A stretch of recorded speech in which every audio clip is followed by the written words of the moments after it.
After obtaining Aqua in the underwater city and safely delivering it to Selite, Chris and the others visited the city of Horthomos, where Claire lives. After being entertained in the Teos, it was also a sightseeing trip. According to Claire, her father is eager to meet Chris. Horthomos is the most populous city in the underground city and the largest city in the underground world. However, unlike modern cities like the Teos, it had a streetscape lined with palaces, resembling a royal city. Chris and the others were invited to a luxurious palace and introduced to Claire's parents. Claire's family belonged to the lineage of the Winebird House, rulers of Horthomos. In other words, Claire is a member of the royal family of the underworld. After being warmly welcomed at the palace, Chris and the others were shown around the city of Horthomos. And during that time, they also looked around the Animus training school that Claire attends. The school in the underground world was completely different from schools on the surface. There is no compulsory education. Anyone can voluntarily learn whatever they want at any time. And if someone wants to teach, they can do so as long as they meet the school's established criteria.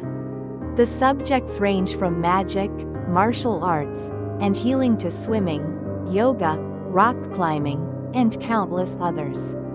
When Chris and the others visited the school, they met Professor Roswell, who teaches Claire martial arts and magic.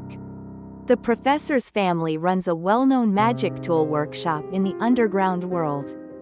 And the miracorn that Chris received as a gift from Claire was also made at that workshop. And when Claire proudly recounted her exploits of defeating Alargan together with Chris, the professor volunteered to take charge of Chris's training. Basically, in the underground world, there is no concept of fighting to defeat an enemy. If there is a need to fight, it would be only like when Chris confronted Alargan to obtain Aqua, or when facing phantom beasts and illusions. Therefore, the main purpose of learning martial arts and magic in the underground world is to promote self-energy adjustment and self-discipline.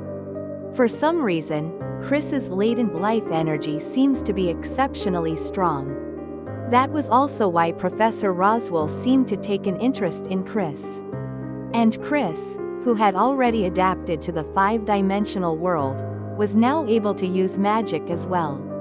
And so, Chris came to spend some time learning the basics of martial arts and magic under the teacher's guidance. When he was called out by the senior Sakamoto, and was about to be subjected to violence, he was able to handle it effortlessly, thanks to the training he received at that time. In addition, Chris was trained how to adjust his power when activating Miracorn. That's why it has been useful in actual combat like this.